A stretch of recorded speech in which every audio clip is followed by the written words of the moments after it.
नमस्कार. लक्षवेधीच्या या भागामध्ये आपल्या सगळ्यांचं स्वागत. मी प्रसाद काथे. बाळासाहेब थोरात महाराष्ट्रातले विद्यमान महसूल मंत्री आहेत, काँग्रेसचे माजी प्रदेशाध्यक्ष आहेत. त्यांनी थेट शरद पवार यांना राष्ट्रवादीनं काँग्रेसमध्ये विलीन व्हावं अशा प्रकारचा सल्ला दिलाय. पवारांनी नुकतीच काँग्रेसची खिल्ली उडवली. जुना जमीनदार, आपला आप गमावून बसलेला जमीनदार अशा स्वरूपात, अशा शब्दात काँग्रेसच्या नेतृत्वाची खिल्ली उडवल्याच्या नंतर काँग्रेसकडून महाराष्ट्रातून तीव्र प्रतिक्रिया उमटल्या आहेत. अर्थात या संपूर्ण प्रतिक्रियांच्या मध्ये अशोक चव्हाणांनी तुर्तास मौन बाळगलं असलं तरी पण नाना पटोले आणि बाळासाहेब थोरात यांनी भूमिका घेत शरद पवारांच्या टीकेला प्रत्युत्तर दिलंय. पण या प्रत्युत्तराच्या पलीकडे जाऊन बाळासाहेब थोरात यांनी घेतलेली भूमिका लक्षवेधी आहे. थोरात सरळ सरळ असं म्हणतात की राष्ट्रवादीनं आता काँग्रेसमध्ये विलीन व्हावं. यात काँग्रेसची अगतिकता आहे की राष्ट्रवादीचं भवितव्य काँग्रेसशिवाय नाही हेच नमूद करण्याचा बाळासाहेब थोरात यांचा प्रयत्न आहे. राष्ट्रवादी जन्माला आली ती सोनिया गांधी यांच्या विदेशी मूळ असल्याच्या मुद्द्यावर. ती जन्माला आल्याच्या दिवसापासून सत्तेत जाईपर्यंत सोनिया गांधींची विरोधक होती. पण जेव्हा सत्ता मिळाली त्या दिवसांपासून राष्ट्रवादीनं आणि पर्यायानं शरद पवारांनी सोनिया गांधींशी जुळवून घेतलं. आणि हे जुळवून घेणं सत्तेत असताना कधीच अडलं नाही, कारण सोनिया गांधी विदेशी मूळ असल्याच्या मुद्द्यावर शरद पवार पक्षातून बाहेर पडले होते. तेच शरद पवार विदेशी मूळ असलेल्या सोनिया गांधींच्या सोबत सुखेनैव दीर्घकाळ काँग्रेस सोबत सत्ता भोगत राहिले. याच स्थितीमध्ये जर आता पुलाखालून खूप पाणी वाहून गेलंय आणि काँग्रेस आणि राष्ट्रवादी यांनी दोन वेगळ्या वेगळ्या पक्ष संघटना चालवण्याच्या ऐवजी 1+1=11 व्हावं अशी भावना काँग्रेसमधून व्यक्त होत असेल तर त्याला राष्ट्रवादी उत्तर काय देणार आहे? राष्ट्रवादी म्हणजे तुलनेनं काँग्रेसमधला पवार गट, राष्ट्रवादी म्हणजे तुलनेनं काँग्रेसमधला तरुणांचा गट, आणि राष्ट्रवादी म्हणजेच महाराष्ट्रातला सुभेदारांचा, जमीनदारांचा आणि प्रस्थापितांचा समूह. या अशा वजनदार राजकारण्यांना, युवा राजकारण्यांना काँग्रेसमध्ये स्थान नव्हतं हे शरद पवारांनी ओळखलं आणि म्हणूनच स्वतःचा हक्काचा मतदार आणि आपल्या सोबतच्या नेत्यांचा समूह बांधण्यासाठी राष्ट्रवादी जन्माला घातली. काळाच्या ओघात ही राष्ट्रवादी आज काँग्रेसपेक्षा वरचढ ठरली आहे. पण काँग्रेसला त्यांची गरज भासतीये का याची चर्चा आजच्या लक्षवेधीमध्ये. काँग्रेसमध्ये राष्ट्रवादीच्या विलिनीकरणाला हरकत काय?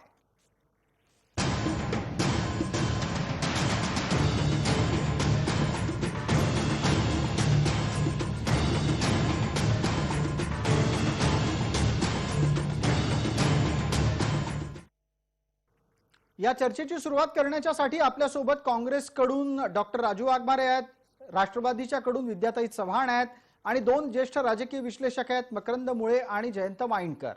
चर्चेची सुरुवात राजकीय विश्लेषकांच्या कडून करतोय. आपल्यासोबत जयंत माइंडकर आहेत. त्यांच्यासाठीचा पहिला प्रश्न, बाळासाहेब थोरात यांच्याकडून भविष्यसूचक वक्तव्य झालंय की काँग्रेसची अगतिकता अधोरेखित झाली आहे? हो, दुर्दैवाने ते भविष्य सूचक नाहीये, परंतु इतका वेळा जर का आपल्यातूनच बाहेर पडणारी एक व्यक्ती, आपल्या आणि ते सुद्धा आपल्या चुका दाखवत बाहेर पडलेली व्यक्ती पुन्हा पुन्हा पुन्हा जर का आपल्याला चुका दाखवत असेल तर या व्यक्तीला आतमध्ये ये असं म्हणायची गरज काय? याचं कारण मी हे पहिल्यांदाच सांगत नाही, याच्या आधी खुद्द सुशील कुमार शिंदे आणि शरद पवार हे दोघं स्वतः एका लाईव्ह टीव्ही डिबेटमध्ये इंग्लिशच्या बसलेले असताना तेव्हा सुशील कुमार शिंदेंनी शरद पवारांना म्हटलेलं वाक्य की ज्या मुद्द्यावर आता आपण वेगळे झालो तर बाकीचा आपला काही फरक नाही आहे आयडिओलॉजीमध्ये, एक मुद्दा होता तो म्हणजे सोनिया गांधींचं फॉरेन ओरिजिन, हे त्यांनी म्हटलं नव्हतं, हे मी ऍडिशन करत आहे. परंतु या एका मुद्द्यावर तर त्याच्यामुळे आपण एकत्र यावं असं त्यांनी लाईव्ह सांगितलेलं होतं. त्यावेळेस शरद पवारांचं उत्तर असं होतं की तुम्ही म्हणता तसे आम्ही दोन भाऊ असलो तरी सुद्धा दोन्हीही भाऊ जर वेगळे राहून मोठे होत आहेत, हे पवारांचे शब्द होते. पवार आणि सुशील कुमार शिंदे यांचे संबंध किती जिव्हाळ्याचे आहेत हे आपण सगळे पत्रकार जाणतो.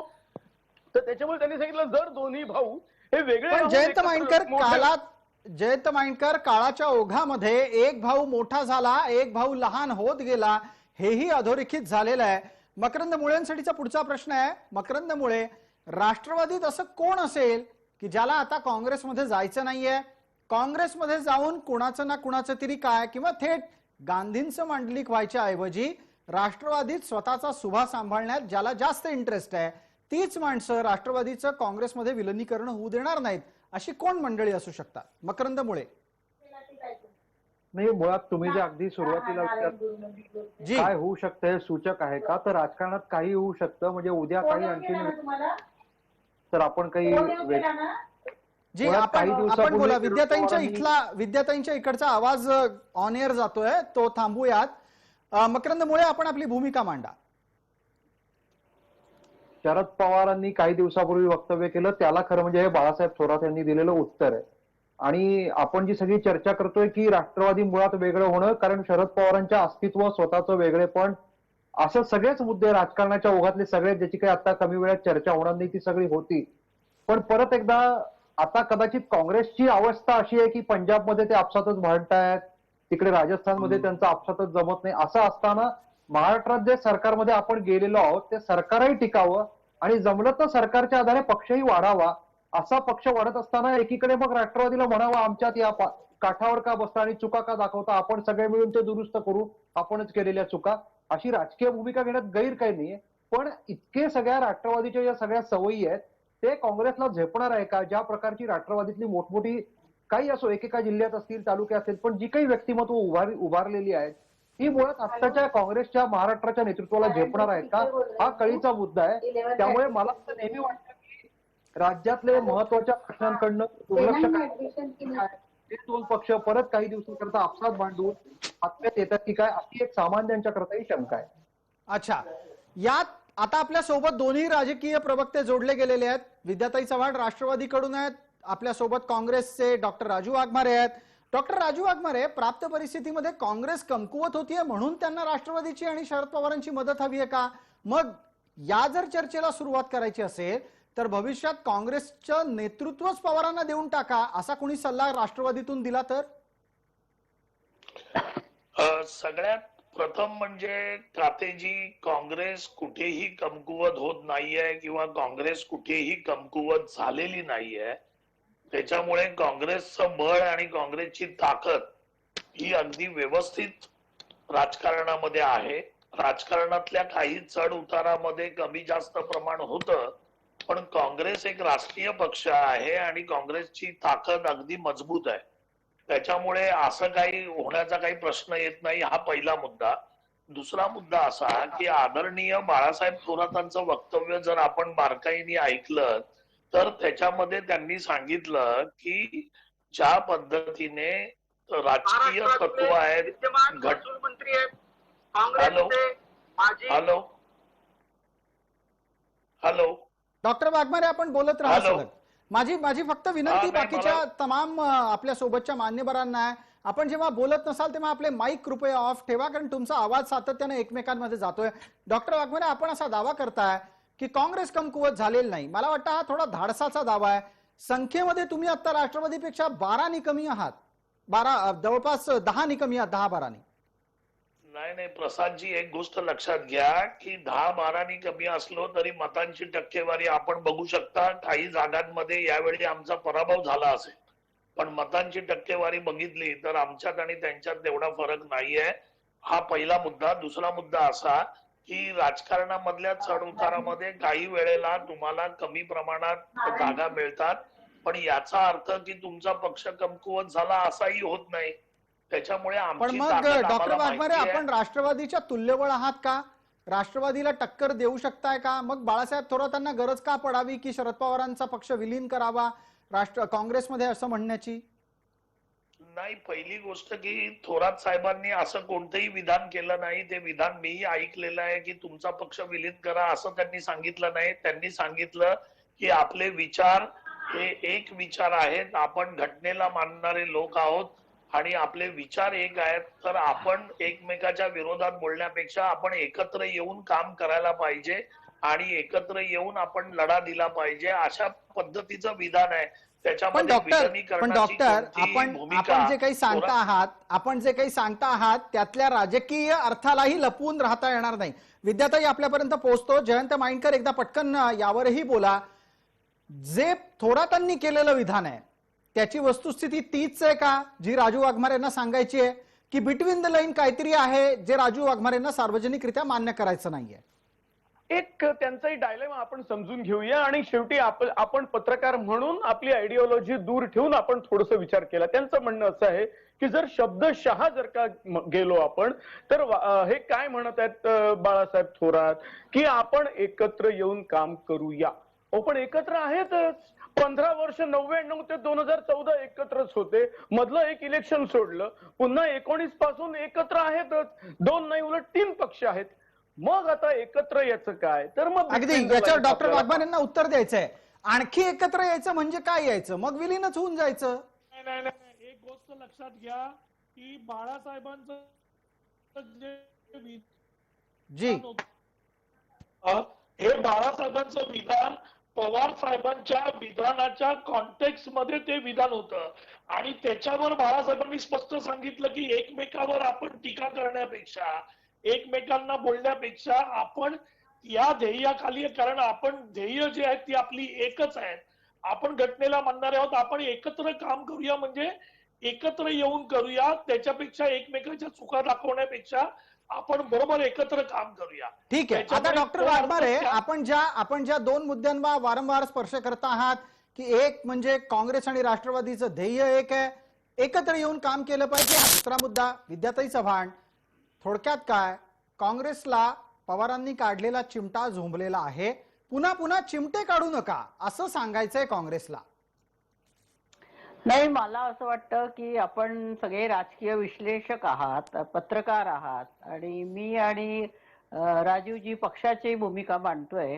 तुमच्या आमच्या भूमिकांमध्ये वेगवेगळा फरक असणार, कारण आपलं बघण्याचा दृष्टिकोन पण वेगळा आहे. परंतु मला या ठिकाणी एक सांगायचंय की कोणी कोणाला चिमटे काढत नाहीये आणि आम्हाला जर काय वाटतंय ती एकमेकांमध्ये सुधारणा करायची, ती सुधारणा आम्ही करतोय आणि आम्ही एकत्र यावं का वेगळं ठरवावं हा प्रश्न सर्वस्वी, मला असं आता माइंडकरांच्या मताशी मी सहमत आहे की आम्ही जवळजवळ सगळे महाआघाडी एकत्र आहोत आणि 99 पासून काँग्रेस राष्ट्रवादी एकत्रच आम्ही आहोत. त्यामुळे आमचे विचारधारा एक आहे. आम्ही वेगवेगळे पक्ष नावाने असलो तरी आमची विचारधारा एक आहे ना, भाजपसारखी आमची नाही आहे. त्यामुळे आम्ही एकत्रितपणे सरकारमध्ये आहोत आणि एकत्रितपणे बैठकांमध्ये सामील असतो, एकत्रितपणे विचार करतो. पण मग विद्याताई, संपूर्ण देशात पण मग इतकं सगळं एकत्रीकरण तुमच्यात झालेलं असतानाही तुम्ही दोघं वेगळे आहात, चिन्ह वेगळी आहेत, नेते वेगळे आहेत, धोरणं वेगळी आहेत, हे तरी स्वीकाराल. मग अशा वेळेला भविष्यातला आणखीन एकत्र येणं काय असणार आहे? पण मला एक कळत नाही, आता हे स्वतःला जे ढोंगी लोक आहेत हिंदुत्व म्हणून समजवतात, त्यांचे पण वेगवेगळे गट आहेत ना, वेगवेगळे पक्ष आहेत, वेगवेगळे सिम्बॉल आहेत, वेगवेगळे लढतायत. राज ठाकरे मनसे काढून लढतायत, शिवसेना आहे, भाजप आहे आणि अनेक जणांची नावं घेता येईल. मग काय तुम्ही त्यांना सांगणार का तुम्ही एकच भाजपच्या कमळाखाली सगळे जण या? असं होत नाही.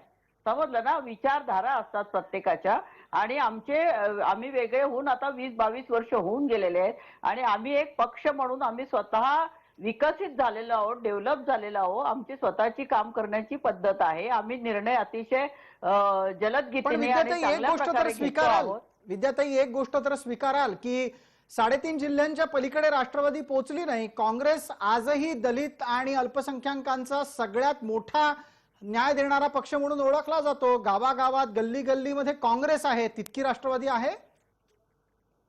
आता हे बघा, राष्ट्रवादी कितपत आहे किंवा किती आहे, किती सीट्स येतात राष्ट्रवादीच्या, हा मुद्दा राजकारणात अत्यंत महत्वाचा आहे. कारण भाजपकडे तो गेम चेंजर आकडा असल्यामुळे त्यांचे पंतप्रधान झाले आता त्यांचे पंतप्रधान पदावर असलेले व्यक्ती जर सांगत असतील बेरोजगार तरुणांना की गॅसची नळी गटारात लावा आणि तुम्ही नोकरी मिळवा, बेरोजगारी तुमची विद्याताई हटवा. विषयावर राहूया. अत्यंत- आज भाजपचा विषयच नाहीये हा, अर्धा तास भाजपचा विषयच नाहीये. आपण आपल्या मुद्द्यावर येऊया. काँग्रेसचा विषय आहे. तुम्ही काँग्रेसच्या तुलनेमध्ये राज्यात आणि देशात आहात का? काँग्रेस देशव्यापी पक्ष आहे. आपण तुम्हाला आमची तुलना करायला कोणी सांगितलेलं आहे? मला हे कळत नाहीये. तुलना असं काय करताय कशासाठी? विद्याताई? तुलना- आता चर्चेमध्ये वेगवेगळे मुद्दे येणार ना. काँग्रेस काय म्हणतेय? काँग्रेस, तुम्ही ऐकलं, राजू वाघमारे थेट असं म्हणाले की आम्ही आजही तुल्यबळ आहोत, आम्ही आजही सक्षम आहोत, आम्ही कुठेही कोणाला शरण जाण्याच्या भूमिकेत नाही. काँग्रेस ही काही पवारांना शरण येण्याच्या भूमिकेमध्ये दिसत नाहीये. अशा वेळेला पवारसाहेब जेव्हा चिमटे काढतात काँग्रेसला, जमीनदार म्हणतात, जुनं आपलं सगळं स्वत्व गमावलेला माणूस म्हणतात, त्यावेळेला काँग्रेसला दुःख होतं. म्हणून हा प्रश्न जन्माला येतात. हे बघा, काँग्रेसला किंवा आणि कोणाला बोलायचा प्रश्न नाहीये. काँग्रेसला 125 वर्ष होऊन गेलेत मला वाटतं, आणि आम्हाला 20-25 वर्ष होत आहेत. त्यामुळे आमचं पुढे काहीतरी आमची आकडेवारी आणि आम्ही वाढेल ना, बदलू शकू. आम्हाला एक आमच्यामध्ये कॉन्फिडन्स आहे. आज महाराष्ट्रात असो आणि पुढे करू. त्यामुळे आमचं काय होणार त्याची काळजी कोणीही करण्यात अर्थ नाही. हे लोकांना आहे. लोकांना जो सक्षम वाटेल त्याला लोक मतं देतील, जास्ती मोठा पक्ष वाढू शकेल. परंतु पक्षाची जी ध्येय धोरणे असतात ती प्रत्येक पक्षाची वेगळी असतात. त्यामुळे ठीक जी आहे आमची विद्याताई, एक ध्येय पटकन धोरणे- मकरंद मुळेंना संधी देतो. मकरंद मुळे, राष्ट्रवादी स्वीकारायला तयार नाहीये की आज ना उद्या विलनीकरणाची वेळ येऊ शकते? हो, म्हणजे विद्याताईंनी चर्चेच्या ओघात जे सगळे मुद्दे आणले, म्हणजे त्यांनी अगदी मनसे शिवसेनेचाही विषय चर्चेच्या ओघात येणं स्वाभाविक होतं. पण त्यातनं हेच होतंय की तुम्ही काही म्हणा, काँग्रेसने किती वेळा आम्हाला बोलवावं, आम्ही काही जाणार नाही आणि आम्ही आहोत तिथेच नाही, राहू. नाही. हे बघा, विद्याताई, तो पूर्ण करू तो द्या. विषय माझा- मी तुम्हाला थांबवलं नाही, पूर्ण करू द्या. तुम्ही चर्चेच्या ओघात जे सांगताय त्याचं मी विश्लेषण करतोय. माझं विश्लेषण चुकीचं आहे असं तुम्ही म्हणायचं तुमचा अधिकार आहे, त्याचं काही माझं म्हणणं नाहीये. मुद्दा इतकाच आहे की ते, आणि मला तेच म्हणायचं की विद्याताईंनीच असं म्हटलं की मी राष्ट्रवादीची प्रवक्ती आहे. एका अर्थाने प्रवक्ता आपल्या पक्षाची भूमिका मांडत असतो. शरद पवारांनी जी टीका केली आहे, मग ती टीका नव्हती, ती सहज बोलणं होतं, आपसातला संवाद होता, मैत्री होती. त्याला मैत्रीतनं दिलेला सल्ला असेल की बाबा तुमची आता ओसाडगावची पाटीलकी राहिलेली असेल, पण तो दिलाय ना सल्ला जो काही असेल मैत्रीचा, या पार्श्वभूमीवर. आणि बरोबर आहे विद्याताईंचं, त्यांनी ते कशा म्हणतील की आम्ही काँग्रेसने बोललो तर आम्ही विलिनीकरणाला जायला तयार आहोत. मुद्दा इतकाच आहे की मी अगदी सुरुवातीला चर्चेत तेच म्हटलं होतं की राष्ट्रवादीच्या प्रत्येक नेत्याचं स्वतःचा असा एक स्थान आहे, स्वतःचा असा एक स्वभाव आहे आणि स्वतःचा असा एक प्रभाव क्षेत्र आहे. या पार्श्वभूमीवर त्यांना काँग्रेसमध्ये जाणं झेपणार का, म्हणजे जमणार का? आणि अशा मंडळींना घेऊन राज्य काँग्रेस चालवू शकतील का? म्हणजे राज्य काँग्रेसची आता झालेली एवढी मोठी जम्बो कार्यकारिणी, त्यातल्या निमित्ताने झालेले वाद, हे सगळेच मुद्दे आहेत ना. म्हणजे आता ते असे म्हणतात की आम्ही काय करायचं असं का करतात, तर दोघंही सार्वजनिक जीवनात आहेत, मोठे राजकीय पक्ष आहेत, त्यांच्यावर लोक चर्चा करणारच. लोकांचा तो अधिकार आहे, तो तर आपण सगळ्यांनी लोकशाहीत मान्य केला पाहिजे. या पार्श्वभूमीवर बाळासाहेबांनी दिलेलं निमंत्रण आज तरी राष्ट्रवादी स्वीकारण्याच्या मानसिकतेत दिसत नाही, एक. आणि दुसरं, याचाच अर्थ राष्ट्रवादी अशाच प्रकारे महाराष्ट्रात तरी काँग्रेसला या ना त्या कारणाने जेरी सांडण्याचा प्रयत्न करणार, त्यांची शक्ती वाढू देणार नाही. एकत्र काँग्रेस 30 वर्ष काँग्रेस आणि राष्ट्रवादी यांच्यातली ही अंतर्गत स्पर्धा किती पुढे जाणार आहे? माइंडकर, आपलं उत्तर, आणि यानंतर डॉक्टर वाघमारे आपल्याला संधी देतो. आता याचं उत्तर मी अगदी खरं सांगतो, तर ही सध्या तरी मला 24 पर्यंत हे अशाच प्रकारचं सुरू राहील असं दिसतंय. तोपर्यंत या पक्षाला निश्चितपणाने 25 वर्ष झालेली असतील वेगळं राहून. बरं. तुझं माझं जमेना, तुझ्या वाचून करमेना. महाभारत युद्धापासून 2 भाऊ बाहेर पडले, एका भावाने दुसरं घर बांधलं. ते महाभारताचं युद्ध सोडून देऊया, पवारांच्याच भाषेत छोट्या भावाने दुसरं घर बांधलंय. आणि या पण मोठ्या आता भावाने आता सुद्धा- आता गंमत माइंडकर अशी झाली की छोटा भाऊ मोठा भाऊ झालेला आहे. मोठ्या भावाला हे मान्य करायचं नाही की तो आता लहान भाऊ झालेला आहे. डॉक्टर वाघमारे, पटतंय आपल्याला हे? अशा वेळेस एक उत्तर देऊ का जी, एकच मिनिट. डॉक्टर वाघमारेंचं उत्तर घेऊयात, मग परत येतो आपल्यापर्यंत. डॉक्टर वाघमारे. सगळ्यात पहिली गोष्ट, आपण निरर्थक चर्चा करतो. एक गोष्ट लक्षात घ्या, राष्ट्रवादी काँग्रेस हा एक स्वतंत्र पक्ष आहे. 24-25 वर्ष झालेला पक्ष आहे. तो पक्षाच्या विलिनीकरणाचा प्रश्नच येत नाही. एवढा मोठा पक्ष आणि एवढा जुना पक्ष ज्यावेळी होतो त्यावेळी तो पक्ष दुसऱ्या पक्षामध्ये विलीन होत नाही. त्या पक्षातले लोक तो पक्ष सोडून दुसरीकडे जाण्याचा प्रयत्न करतात, जे राजकारणात इतर ठिकाणी होतं. आता तुम्ही म्हणाल की शिवसेना बीजेपी नैसर्गिक मित्र होते, 25 वर्ष 26 वर्ष त्यांच्या युतीला झाली. शिवसेना भाजपमध्ये विलीन होऊ शकते का? नाही होऊ शकत. शेवटी हा प्रश्न आपण काढणं हा मुद्दा चुकीचा आहे, हा पहिला बरोबर आहे. मुद्दा आहे. आणि अगदी बरोबर. दुसरा मुद्दा असा की पवार साहेब एक ज्येष्ठ नेते आहेत भारतातले. प्रत्येक राजकीय नेत्याला आपलं म्हणणं व्यवस्थित मांडण्याचा अधिकार आहे. त्यांना जे वाटतं ते त्यांनी म्हणणं मांडलेलं आहे. त्या म्हणण्याच्या योगामध्ये आम्ही त्यांना काही विलनीकरणाची भाषा पवार साहेबांना केलेली नाही. थोरात साहेबांनी त्यांनी सांगितलंय की आपण एकत्र राहू आणि एकत्र लढू. जो आपला सामायिक मुद्दा आहे त्याच्यावर आपण एकत्र राहून लढू. राहिला प्रश्न 2024 किंवा त्याच्या पुढचा, राष्ट्रवादीला आपला पक्ष वाढवण्याचा पूर्ण अधिकार आहे. जो अधिकार काँग्रेस पक्षालाही आहे. ठीक आहे. त्याच्यामुळे प्रत्येक पक्ष विचार जरी एक असले तरी आपापला पक्ष वाढवणार आहे. त्याच्यामुळे आपण अशी चर्चा करणं की विलनीकरण होईल का, ते दरवेळेला मनसे आणि शिवसेनेचं विलनीकरण होऊ शकत नाही ठीक आहे. एवढ्या यंग पक्षाचं. तर हे डॉक्टर बाकीचं तर आपण सोडून दिलेलं थोडक्यात बरं. काय म्हणताय, तर ही चर्चाच निरर्थक आहे. मला वाटतं की आपल्या सोबत असलेल्या दोन राजकीय विश्लेषकांना या निमित्तानं पटकन बोलतं करावं, त्यांनाही विचारावं की अशा चर्चा निरर्थक असतात का, या चर्चांमध्ये भविष्यातली बीजपेरणी असते. आधी मकरंद मुळे, त्यानंतर जयंत माइंडकर. फक्त एक छोटीशी विनंती आहे, आज तुम्ही फ्रेमच्या खूपच बाहेर जाताय आणि लांब बसले आहात, थोडं जरा ऍडजस्ट व्हा. आधी मकरंद मुळे आपलं उत्तर सुरू करतायत. नाही, काय दोन्ही प्रवक्त्यांनी जवळजवळ मान्य केलंय चर्चा निरर्थक आहे, तरी पण ते दोघंही चर्चेत आलेले आहेत. त्यांचा हा मोठेपणा आहे, निरर्थक चर्चेत त्यांनी वेळ केलेला आहे. असं त्या मुद्द्यावर मला जायचं नाहीये. वाघमारे साहेब असं म्हणले की भाजप आणि शिवसेना, तर मुळात लक्षात घेतलं पाहिजे शिवसेनेची स्थापना भारतीय जनता पक्षातनं फुटून झालेली नाहीये. याच्या उलट राष्ट्रवादीची स्थापना ही काँग्रेसमधनं फुटून झालेली आहे. बिलकुल. राष्ट्रवादी पक्ष अस्तित्वात नव्हता, तो त्या एका विदेशीपणाच्या मुद्द्यावर आलेला आहे. त्यांना असं वाटलं यात काही गैर नाहीये. 2024 ला यायचं का 25 ला यायचं. आता उदाहरणार्थ समजा या दोघांच्या प्रवक्त्यांचाच बोलण्याचा अर्थ काढायचा, तर जसं आता पश्चिम बंगालमध्ये तृणमूलच्या मागे तिथले डावे आणि काँग्रेस उभी राहिली, तसं भविष्यात भारतीय जनता पार्टीला दूर ठेवण्याकरता टॅक्टिकली हे दोघं पक्ष अशा काही युती करतील का. अर्थात हे फक्त महाराष्ट्रापुरतं अगदी शक्य आहे. म्हणजे मकरंदमुळे हे करतील का म्हणायची गरज नाही. इथे तर आत्ताच्या घडीला महाराष्ट्रात पवारांच्या मुळेच काँग्रेस सत्तेत आहे. काँग्रेसच्या लोकांना सत्ता ही शरद पवारांमुळे मिळाली. आणि तुम्ही गेल्या निवडणुकात जर पाहिलं असेल तर काँग्रेस पूर्णपणे शरद पवारांना शरण गेलेली होती की जे काही आता आमचं भलं करायचं ते तुम्हीच करा, तुम्ही हो माता तुम्ही पिता हो, अशाच भूमिकेमध्ये काँग्रेसचं सगळं गेल्या 2019च्या विधानसभा निवडणुकीतलं वागणं होतं. त्यामुळे पवार पावसात भिजले नसते तर काँग्रेसच्या 44 सुद्धा आल्या नसत्या, असं राजकीय निरीक्षक मांडतात. मकरंद मुळे आपल्या एक मिनिट. नाही खोट बघा, वाघमारेजी चुकीच्या कमेंट्स करू नका. तुम्ही असं कसं काय कमेंट्स करता. तुम्ही आमचा पक्ष आहे ना, तुम्ही आम्हाला विचारा ना. प्रश्न असा आहे, महाविकास आघाडीमध्ये तिन्ही पक्षांची भूमिका ही महत्वाची राहिलेली आहे. कोणी कोणामुळे सत्तेत बसलेलं नाही. ना शिवसेना आमच्यामुळे बसली, ना आम्ही शिवसेनेमुळे बसलो, ना राष्ट्रवादी आमच्यामुळे बसली.